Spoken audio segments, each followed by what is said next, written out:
Ladies and gentlemen, boys and girls, and all those assembled, welcome once again to Stories for Children at the worldstorytellingcafe.com. And today, I do believe our esteemed storyteller is Michael Kerrins. Did I get that right? Right. Baba D, I never have any problem with your name. Yeah, I heard Baba that. Right. F, I never have any problem with your name. Baba, all the way through to the letter Z that you guys call Z, I don't have any problem with any of your names. Okay, great.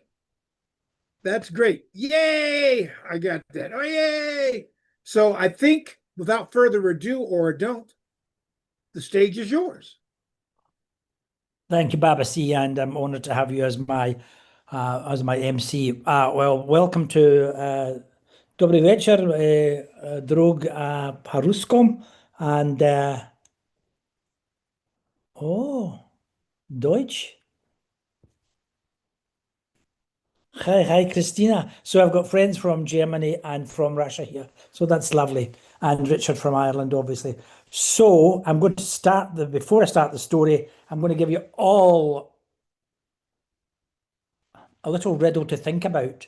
And then you can come back and I'll tell you the riddle, I'll tell you the story, and then we'll talk about the answer to the riddle. What gets wet, wetter, and the more it gets wetter, the more it dries. Anyway, I'm going to tell you a story that I heard on Zoom with Michael from Max Bolgolomov, who's a young student at the Perm State Pedagogical University. And it's the story of a wee tiny house about this size. It was really, really small. It was not a hovel or a hut, or it was just a wee house. It was just so small and so lovely and cute. And a flea came hopping by, and the flea came hopping by, hopping by, and looked in and around this tiny house and whispered in the door, because fleas don't have big voices. They've got big mouths for biting you, but they don't have big voices, and whispered in this door, "Who lives in this tiny little house?" And there was no reply. And 3 times there was no reply. 4 times there was no reply. The fifth time, when there was no reply, the flea hopped into the house and was comfortable there and cozy, and everything was just so. A day passed, a week passed, and a month passed, when a mouse came by. And as the mouse came past this house, the mouse said, "This is a very small house. I wonder who lives in there. Who lives in this house?" And the tiny little voice said, the voice of the flea said, "I live in this house." "Is there room for me?" said the mouse.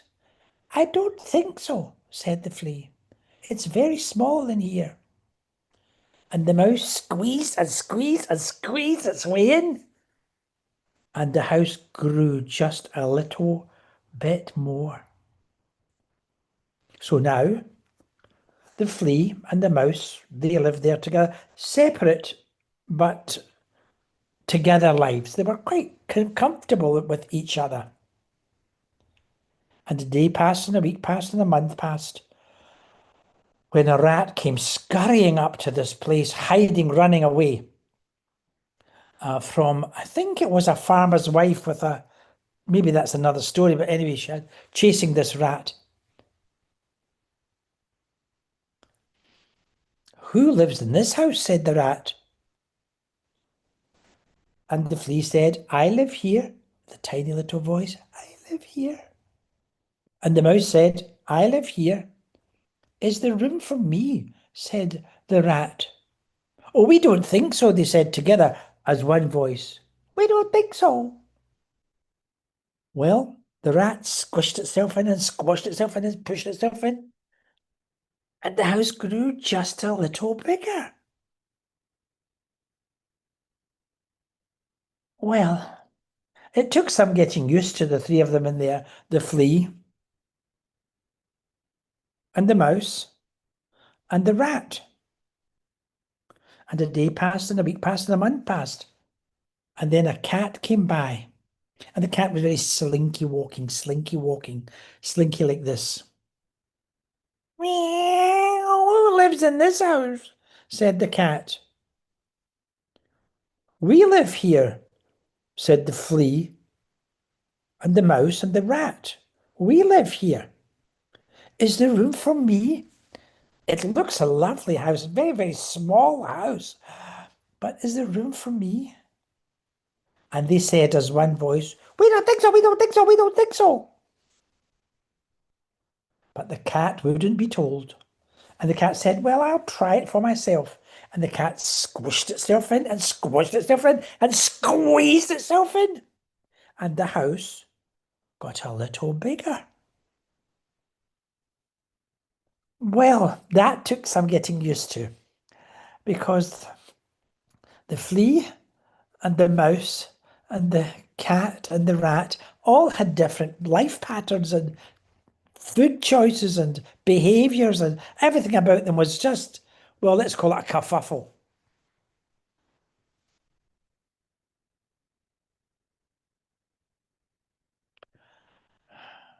A dog was passing, and the dog was passing and saw the house and said, who lives in this house?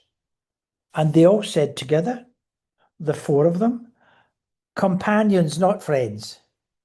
Companion said, we live here, we live here, we live here, we live here. Meow. Is there room for me? Said the little dog. It looks such a tiny, cozy, cute little house. It's so gorgeous. May I live there? No, you may not. There's no room. We are absolutely crushed in here. The dog wouldn't listen. And the dog pushed its way in and pushed its way in and pushed its way in and pushed its way in and pushed its way in. And the house got a little bigger and bigger and bigger. Oh, that's nice, said the dog. And the dog stretched, and the cat moved, and the rat moved, and the mouse fidgeted, and the flea jumped from one place to another. And they were all content. Not happy, not pleased, they were content. And that was good enough. Bah! Bah!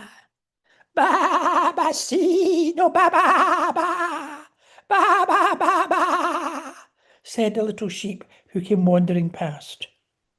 Who lives in the house? We live here, said the five voices. Is there room for me, a little ba sheep? Oh no, they said. This is a very tiny house. There's no room for you at all in this house. Are you sure? Said the little sheep. Can you check? And then the sheep started to push its way in. And the sheep pushed its way in this way and that way and shoulders in. And the house grew and grew and grew. Oh, I'll go to the back here. It's lovely, said the little sheep. And they were all there. And the sheep got comfortable. And the dog got comfortable. And the cat, well, the dog was stretchy, but got comfortable. And the cat was there. And the rats. And the mouse. And the poor flea just had to jump again, and hop again, and jump and hop. And sometimes the jumping and the hopping get mixed up and became jopping. Jopping this. That was that. Well, you might think that'd be the end of it. A cow came past, and the cow had a horn up and a horn down. Who lives in this house? Said the cow with an up horn and a down horn. Maybe it was this. No, no, no, no, it was this. Moo, said the cow with the up horn and the down. Who lives in this house? We live here together. Is there room for me in this tiny, tiny, cute little house? Oh no, they all said. There are so many of us in here. There's no room in this tiny little house. But the cow would not take no for an answer, and said, "Move over, move." And the house grew, and the cow came in with the horn up and the horn down. The sheep was there, the dog was there, and the cat was there, and the rat was there, and the mouse was there, and the tiny little flea. They all had to readjust. And the cat had to stretch, and the dog was stretching, and the rat was scratching and scratching, and the mouse got comfortable, and the flea had to hop about, hop about, hop about, hop about, jump about.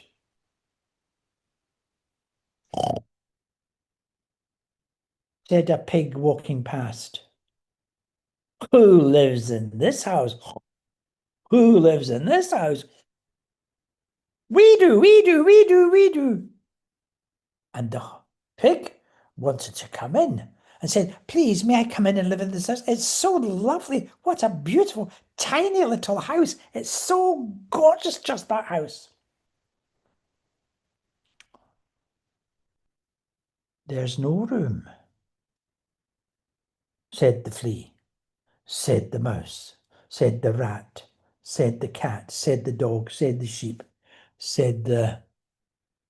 Oh, no, there's no room. The cow had the last voice and said, "There's no room, no room." But the pig wouldn't listen, and the pig squished itself right inside that house. And the house grew and grew and grew and grew and grew.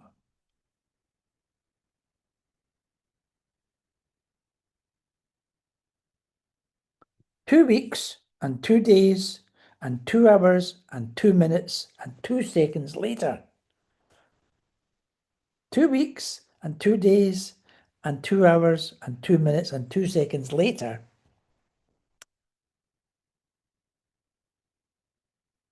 a pony came by. And the pony saw this house, and the pony just said, "Well, this is just the best house ever."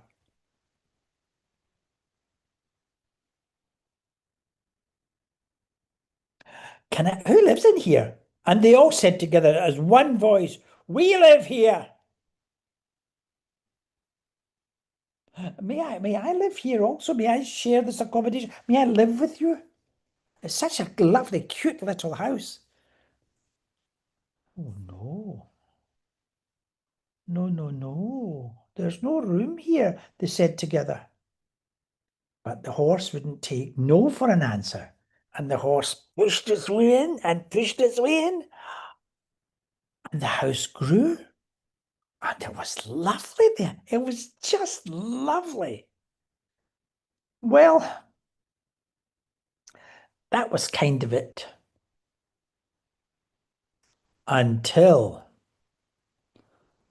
3 weeks and 3 days and 3 hours and 3 minutes and 3 seconds after that horse squished its way into that beautiful little tiny, tiny, tiny little house,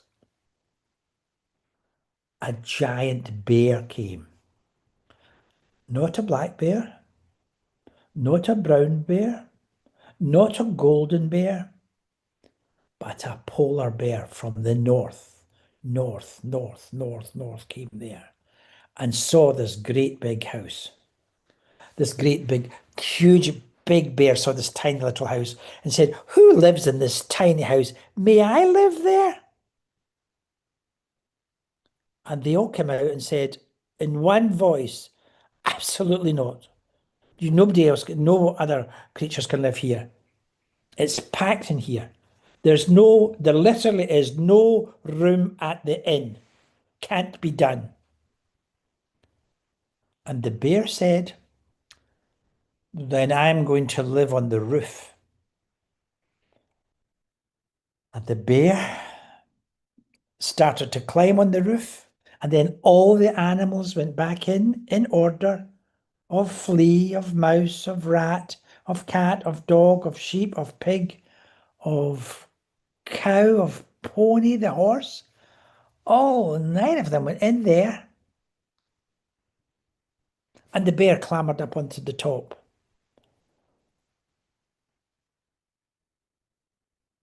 Crick, crack, crick, crack. The house started to crick, crack. Crick, crack. And then suddenly the house started to fall. And the house fell and was smashing down and down and down and down. And the bear said, I'm sorry, I'm sorry, I'm sorry, I'm sorry, I'm sorry. And all the animals who lived together were very, very angry at the bear. The bear was the biggest, and the bear was the strongest. And as we found out today, the lady who won the Nobel Peace Prize was not the biggest and not the strongest, but she was the winner. And that's my story. Hope you enjoyed it. So, microphones open. What gets wet, wet, wetter, wetter, wetter, and wetter the more it dries? Who knows? Elena, your microphone's open. Do you know? I'll have a guess. Okay, Elena's first. What shall I say? Oh, I thought you knew the answer. Natasha? Answer to what? I didn't understand the question, sorry. So the question is, it's a riddle, Pangliski. What gets wetter?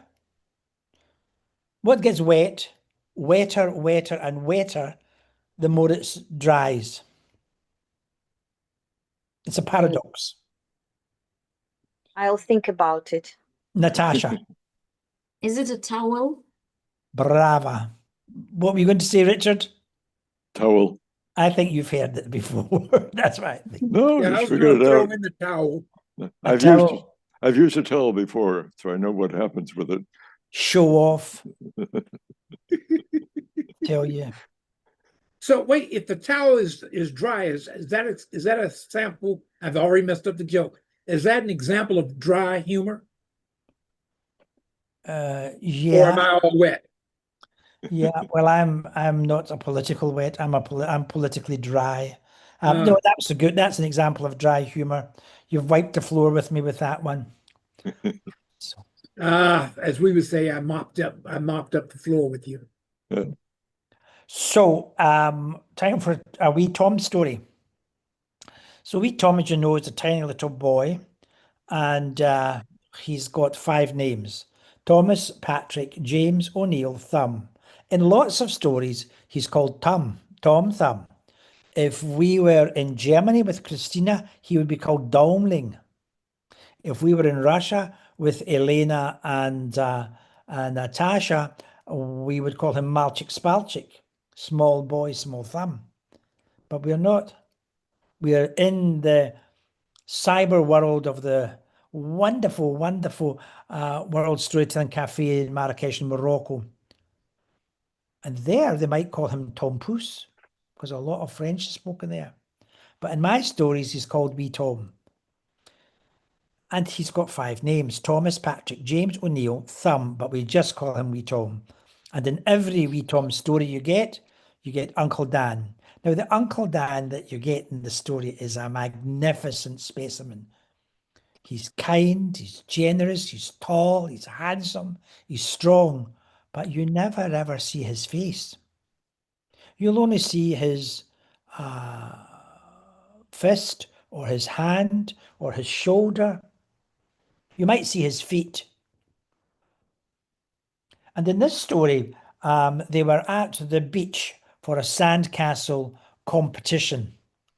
The sandcastle competition cost £5 or £10 to enter. I don't remember. The number's not important, but they had to have a forum.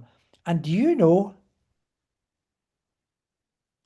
they all asked, every one of them asked, why is the forum so fussy? Well, said the man and the woman who were doing the forums, we take the money and you're only allowed to have one forum for one castle.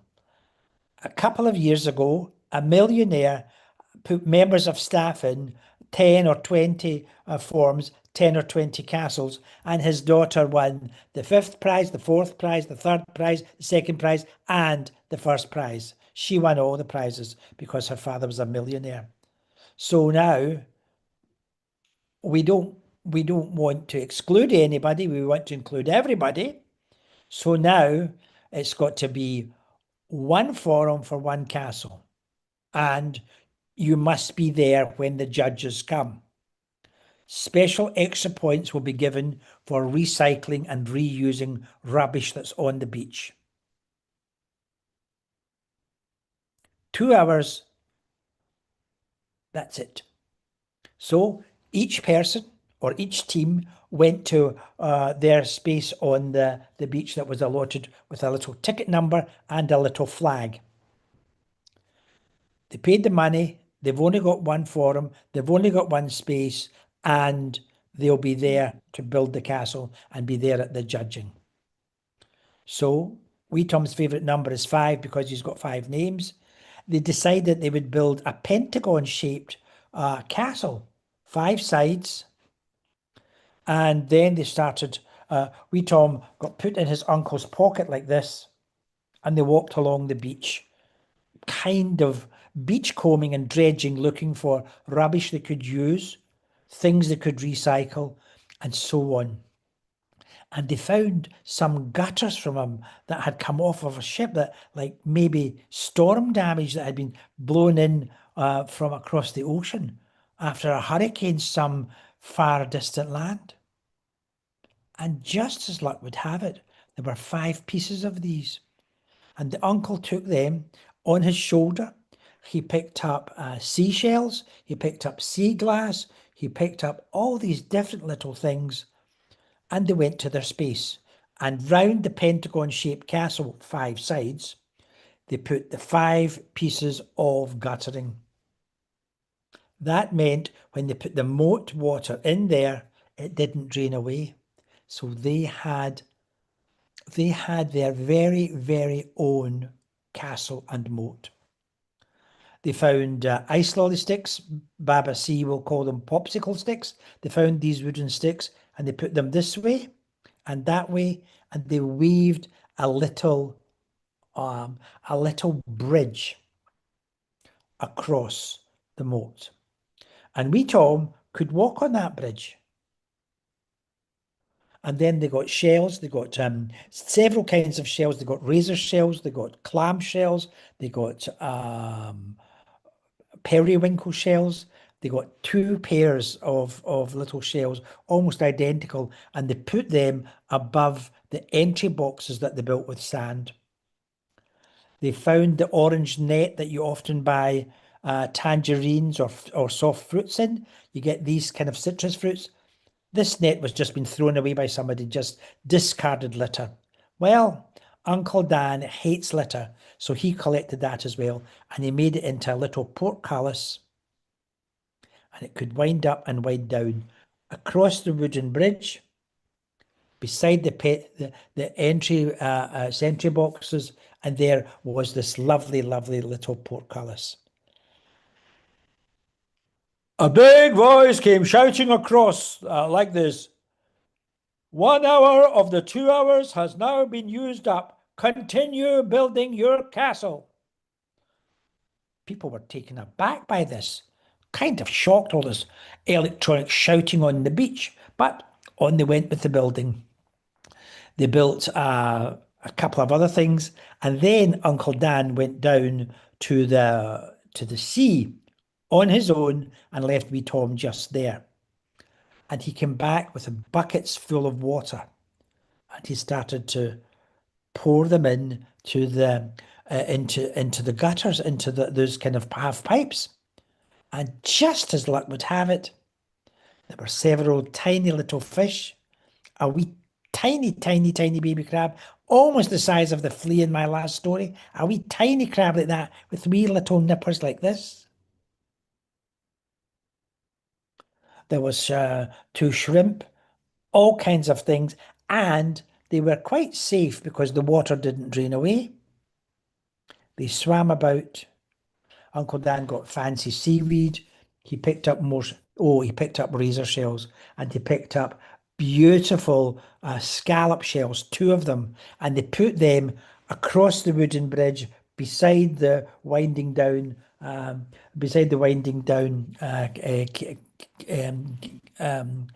portcullis, and everything was just lovely. Judging will begin in 30 minutes. Continue building. And on they went. So Uncle Dan had everything all ready. He got, you could buy some things as well as use rubbish from the beach. And he had little flags that he put on top of 5 turrets. And on top of the 5 turrets, before he put the flags, he put yogurt pots into little sand pies, and then smaller yogurt pots, and then smaller yogurt pots. So the tower went up, then got smaller, and then got smaller, and then got smaller. And on top of it, there was a flag. And it was just, the castle looked better and better. Judging will begin in 10 minutes. And they were all absolutely ready. Everything was organized. At the top of the beach, where there was kind of roadway beside the shop and all the stuff, a very fancy car came there.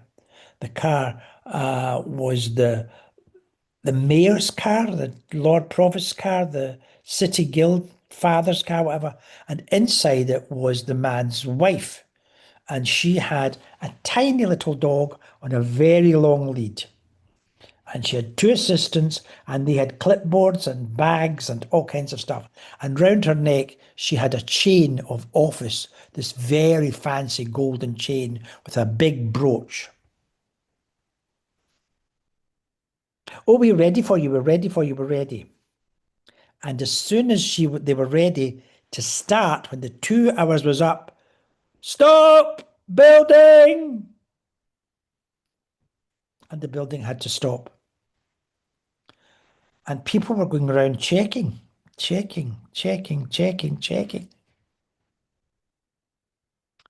But when they got to that part of to give out the points, she was saying, oh, I like this. This is very good. Oh, this person's got a great idea. That's marvellous. Good use of sea glass. Marvellous. 15 out of 20. The next person, 12 out of 20. The next person, 16 out of 20. And so they came along and came along and came along until they came to Uncle Dan and wee Tom. And she looked at the form. Uncle Dan and wee Tom, disqualified. What? Disqualified? Disqualified. There are 2 names on this entry form and only 1 person is there. What's your name? And Uncle Dan said, my name's Uncle Dan. And the woman and all her assistants said in one voice, and where is wee Tom? And there was no sign of wee Tom. You have to be there at the judging because that's the rule, to stop people getting prizes elsewhere. And just at that, wee Tom stepped out of the sentry box and saluted and said, here I am, here I am, here I am. And she laughed so heartily, she said, 20 out of 20. I think this is the winner. But to be fair, we'll go and we'll give the rest of the castles a fair judge. And she did. But Wee Tom was still the winner.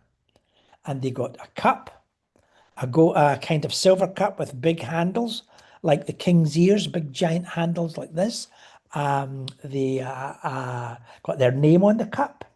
They got some money, £50. And if you ask me, what did they do with that £50? If you said to me, Michael, what did they do with that £50? I'll say, I'll tell you another time. Because what they did with that £50 is another story altogether. That's the end of Wee Tom and the sandcastle competition.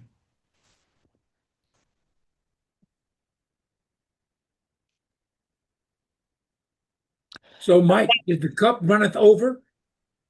Sorry? Did the cup runneth over?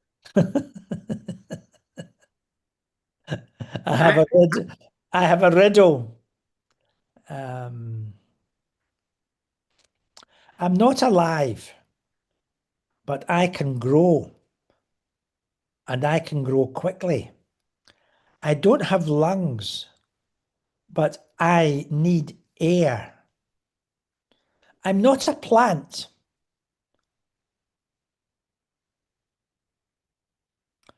but I'm afraid of water. What am I?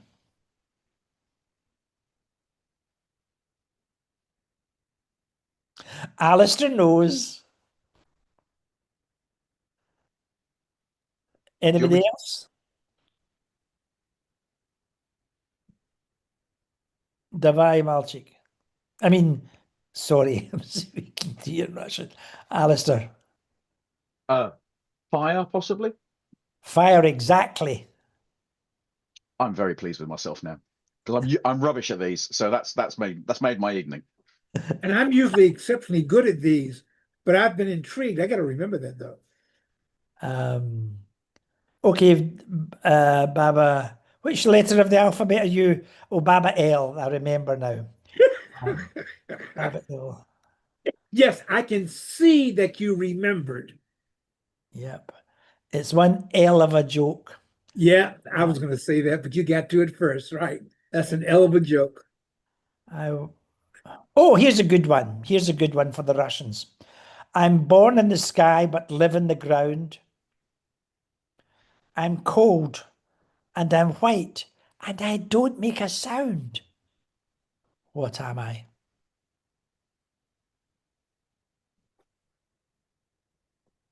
Go, Richard. No. Snow. Well yeah. done. My bad, my bad, my bad. I tell you, it was snow. Yeah, I'm sorry, Richard. Elena, do you have these riddles as part of the culture there? I don't remember them. We have riddles, but not this one. Well, I think I'm going to do a lesson with these on the next time we're together, like Okay. after the Interpreters Club. So we'll do the Interpreters Club, we'll do the competition, and then we'll do a lesson on riddles. Okay? Cool. Great. And one last riddle, and it will go like this. What has two hands, but sometimes three? It cannot smile, so you know it's not Baba C, right? Because he can smile. What has two hands and sometimes three, cannot smile? And despite having all these hands, it can't hold anything.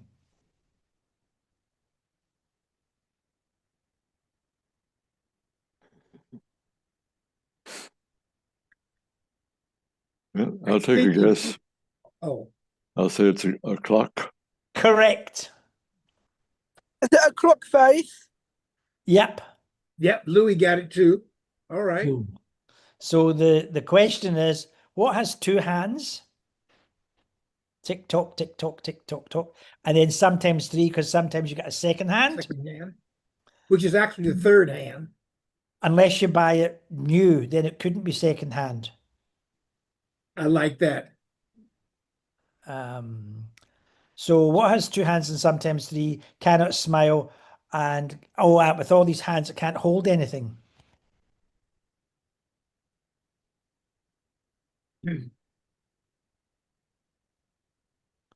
Cool. How are we doing for time? You got time for another story? Yep. Oh, there's always time for another story. Yes. There was a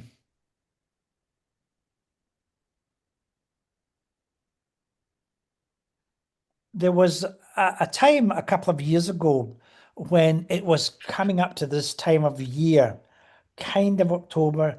It was 10 weeks, as it is, until Christmas. And I know the Russians put their trees up in January, but bear with me. Wee Tom said to his uncle, Uncle Dan, when are we getting our Christmas tree? And he said, not in October and not in November. So let's not speak about this until December. I've been planning this for 5 years. And I know what I think I know what I hope I know. I'm sure I know. I'm certain I'm certain I know what's going to happen. So October passed and they had Halloween. November passed and they had Guy Fawkes and bonfires and fireworks, and it was marvellous. And when it came to the 1st of December, wee Tom started, and he was walking on the table. When are we getting our Christmas tree? When are we getting our Christmas tree? When are we getting our Christmas tree? When are we getting our Christmas tree? When are we getting our Christmas tree? When are we getting our Christmas tree? And Uncle Dan said to him, do you not breathe?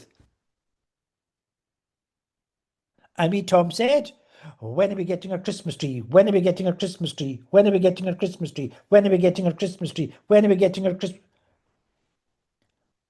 After my birthday, we'll think about it. A week, the 8th of December. And Uncle Dan said, I'm really busy at work. There's a lot going on.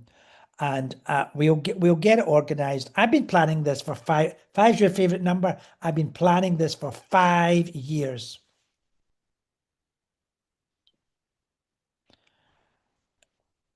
Time went on. And it came to a week before Christmas. And wee Tom was exhausted, walking on the table. When are we getting the Christmas tree? When are we getting the Christmas tree? When are we getting the Christmas tree? Uncle Dan said, we'll go at the weekend, 2 days before Christmas. They went to get a Christmas tree, and every shop that sold Christmas tree sold out. No trees, no trees. Plenty of holly wreaths, plenty of mistletoe, plenty of all the stuff, but no Christmas trees left. They went to a garden centre. They went kind of into the forest, and the men who worked in the forest, who chopped down the trees, all gone. It was awful. Really, it was awful. And wee Tom was quite sad, saying, Uncle Dan, what are we going to do? No Christmas tree will be a disaster. And you've been planning this for five's wee Tom's favourite number, 5 years. Oh, something will happen, something will happen. And they were driving back from the forest when on the other side of the carriageway of the road, they saw a filling station for selling gasoline and fuel and stuff like that. And lying in the yard there was an enormous tree. Enormous. And Uncle Dan said, that'll do. And he went to the junction, around like this, and back towards, away from the house, but back to get this tree. And they said to the man, how much is that big tree lying there in the yard? And the guy who owned the garage said, I'm sick to death of that tree, just take it. But that's a very valuable tree. Oh, the man said, a very wealthy family bought that tree for one of their houses just along the road, and then they all decided to go to the sunshine, so they're not going to use the tree, and it's too big for an ordinary person's house. And wee Tom's at this, Uncle Dan, we're ordinary people. We live in an ordinary person's house. What are you going to do with that tree? Uncle Dan said, I'm going to tie it onto my car. And he tied it onto his car, onto the roof of the car, and they drove home squinty like this. 45 degrees angle going along the road. When they got home, Uncle Dan untied the tree, untied the tree, untied the tree, untied the tree 5 times. Wee Tom's favourite number, obviously. 5 times, untied the tree and got a big saw and chopped the top right off the tree and completely ruined the lines of the tree. Completely ruined. Beautiful triangle, flat. Uncle Dan, you've ruined the tree. That's a disaster. What have you done? Uncle Dan said, this isn't the tree. This is the tree. The top of the tree is going to be a wee Tom size tree for a wee boy the size of a thumb. It's going to be a wee Tom tree just for you. And I've been planning it for 5 years. What about Daphne? Daphne was the fairy that they always had at the top of their tree. Well, Daphne was probably heavier than this part of the tree. And Wee Tom said, if you put her on the top of the tree, she's going to go down and kiss the floor. That's a bad idea, Uncle Dan. I don't think you should do that. And slowly he lifted his tree hand back up. Daphne can't go there. And that's 5 years. You've been planning this for 5 years and we can't use Daphne. Daphne's got a job, don't worry. I've been planning this for 5 years. Everything's sorted. First, we need to get this into a proper container.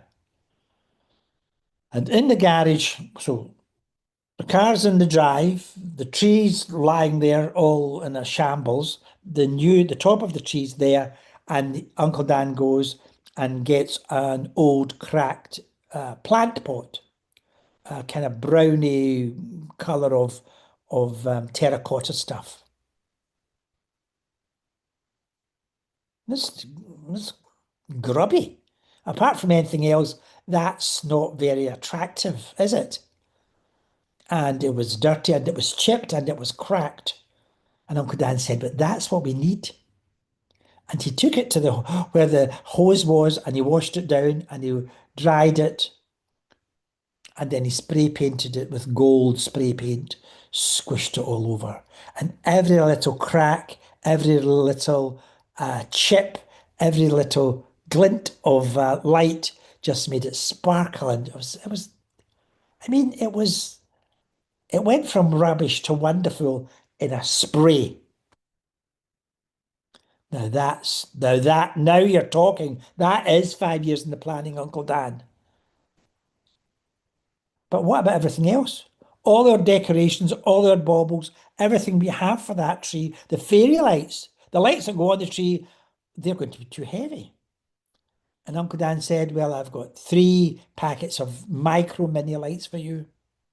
I got them in July in a sale, and there was classic white lights. I think they were called Ice Queen or Snow Queen, something like that. Beautiful.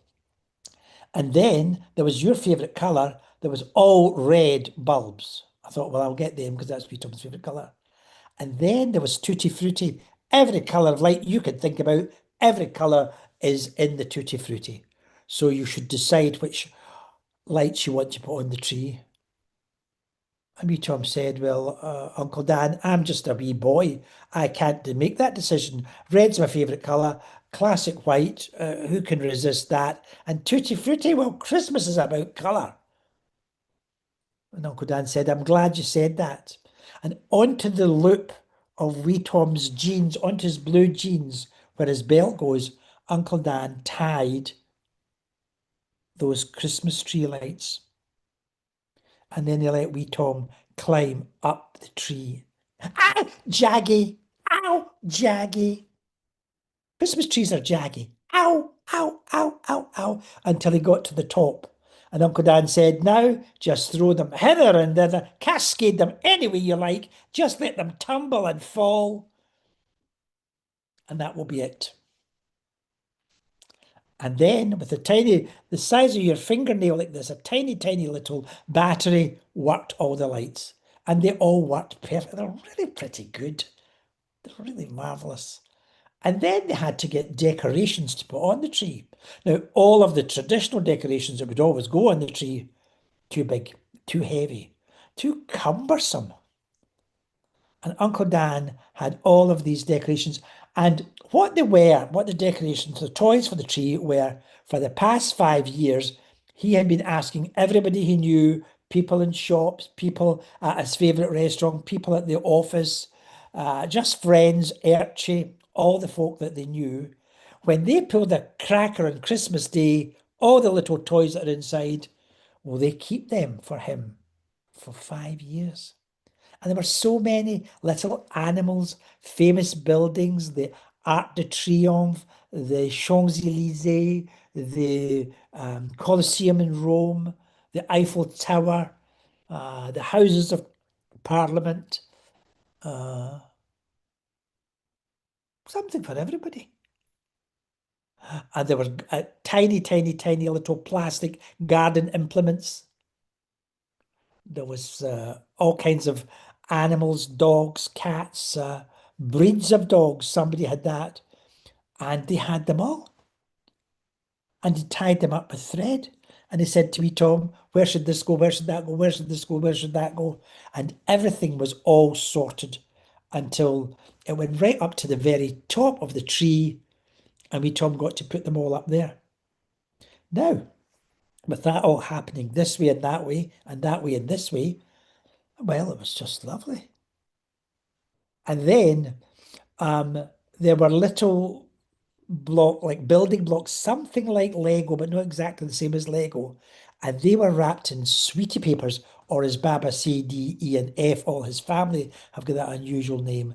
The alphabet Babas, alphabet Baba A, a B, a C, a D, E, F, G, all of them. Well, they all kept their candy wrappers and they wrapped them up, and they were metallic paint and shiny as shiny could be. It's just lovely. That was just marvelous, right? It was top drawer stuff there. All these little decorations all wrapped up with all that stuff. And then it was time for Daphne, this very chunky, heavy fairy, to get brought out to see the tree. Wee Tom's convinced she smiled.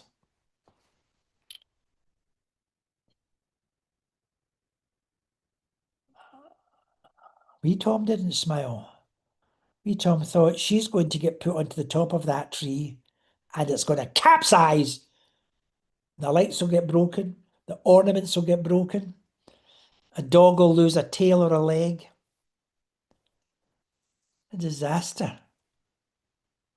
Uncle Dan said, no, she's not going on top of the tree. She's going at the bottom and she'll sit there, comfortable there, and she'll guard the tree. We're not getting rid of Daphne. We love Daphne and Daphne loves us. That's the deal. And wee Tom was so happy and gave wee Daphne a wee cuddle. You don't need to tell everybody this, right? If you're going to tell them this story. Daphne cuddled back, telling you. Daphne cuddled that wee boy back. Anyway, that was all fine. Everything was all there. And then wee Tom looked up to the very top of the tree. There was no Daphne. She's down there guarding everything, right? There's also nothing at the top of the tree. Uncle Dan said, don't worry, we're going to make paper star. A couple of paper stars, and then we're going to glue them with a cocktail stick, and we're going to push this right into the tree and put the star on the top of the tree. So they got the cardboard cutouts, they covered them in glue, they put the stick in between them, put them on, turned them round, and there was this beautiful star-shaped star made of cardboard for the top of the tree. And wee Tom had to stamp on it to make sure that the card all mashed in together. It really was lovely. And then wee Tom looked at it and said, Uncle Dan, that's filthy. Look at my feet marks all over this. It's not a star, it's a carpet. You can't put that on top of the tree. Uncle Dan said, wait up. And he got the glue and he covered one side of the paper cardboard star with the glue. And if you've been listening, you'll remember that wee Tom's favourite colour is red. And all this red stuff went all over it. And then they flipped it. And they put wee Tom's Christmas medley message. Tutti frutti. Some of every kind of glitter that you can get, yellow and navy blue and silver and white, gold and emerald green and every kind of glitter you can get, all scattered all over that. And then the star was placed on top of the tree. Uncle Dan switched off the lights in total darkness, switched on the fairy tree lights, and the tree was stunning in the dark. Stunning! Oh, Uncle Dan, this has been worth 5 years of planning. It's magnificent. And Uncle Dan put the tree into wee Tom's bedroom. If you've been listening, you'll know that wee Tom's favourite number is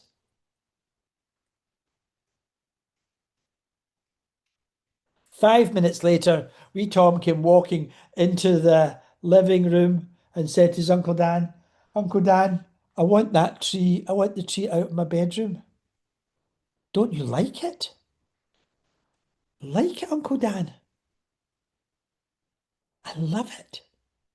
But in my bedroom, the only person that sees it is me, my mum, and my dad, and you, and maybe my granny, if she comes upstairs.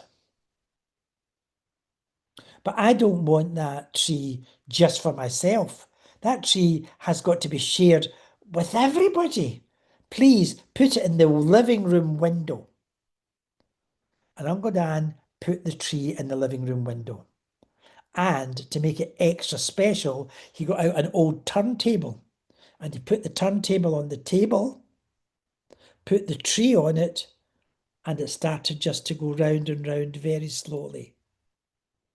And the light was glistening and dancing, and the fairy lights were glistening and dancing, and the ornaments were moving, and it was just wonderful. On Christmas Day, sometime after the king had spoken, that's about 3 o'clock, so probably about 3:45, they were sitting there and they were absolutely stuffed with all kinds of food. And they were making noises like this. Oh, I cannot move, can't move, can't move. No, oh. Uncle Dan the same, wee Tom the same, Mum the same, Dad the same, Granny, everybody stuffed full of food. When all of a sudden, flash! Woof! 3 seconds passed, 4 seconds, flash! And then a third, flash, like that. Uncle Dan got up to see what it was.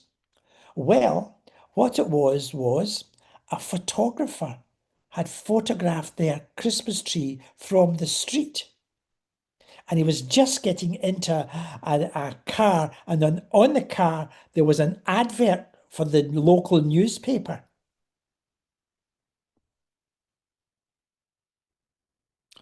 That's from the Tribune, he said. That's from our local paper, Uncle Dan said. What were they doing photographing here? Well, they had photographed their tree. The day after Christmas is called Boxing Day, and no fighting and no newspapers. The day after Christmas, the 27th, Uncle Dan was looking in the newspaper when he saw a competition. You the reader should decide what's the best tree in the district. And there were 5, we Thomas' favourite number, 5 trees to choose from. And one of them was the tree that Uncle Dan had built from scratch for wee Tom. Uncle Dan's tree and wee Tom's tree was there. And there was a lovely, just going round like that, a lovely photograph of Daphne too. 5 trees. And the viewers, or the readers, and everybody could either vote by phone, vote by postcard, or vote by online.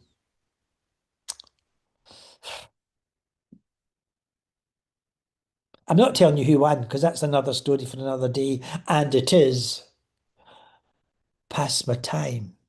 But I think you know who won. But what you don't know is what they got. If you've been listening, my name is Michael Kerrins. I hope you enjoyed it. If you didn't enjoy it, my name is Baba C and I live in Washington. Thank you, guys. Let's Thank hear you, it again Richard for in Michael Dublin. Baba C. Thank you, Richard in Dublin, Natasha and Elena and Aristova, Christina in kind of, we'll call it Frankfurt in Germany, and Alistair. Louis, you're always great to see you, and Evita, lovely to see you. Let's hear it again for Michael Karen. Yay! What needs to be louder than that? Yeah, it's so loud that my mic will turn off. I heard that, Alistair. Oh, quick business. Everybody here on at the worldstorytellingcafe.com and listening on Facebook and other social media, coming up, Get a Word in Edgewise Online Festival this Sunday at 10 a.m. Oh my goodness. That's 5 a.m. for me. And we're going to have a hybrid session from Get a Word in Edgewise, led by our friend from Greece, Despina. And then on the 17th, once again, for Stories for Children, Gary Corningley. And then we have Sunday, October 19th, Worldwide Story Round with Jasnima, Princess Jasnima. Yay! And I think that's those are the immediate ones coming up. So we invite everybody to return and to tell a friend and to listen in. And if you ever want to know what's happening with us, just go to worldstorytellingcafe.com and press the buttons. By the way, there should be a top hat upside down next to Michael's name. If you have a coin or two, feel free to add it in. All right, my name is Baba C, filling in for John Rowe. Alistair, when are you on? I'm on at between 10 and 11 on Sunday morning with Despina and Simona. We're talking about storytelling and education. That's this thing on Sunday. On Sunday, yeah. Right. Yeah. I'm going to do my best to be there. Thank you, Elena. Right. Yeah. Bye. Bye-bye.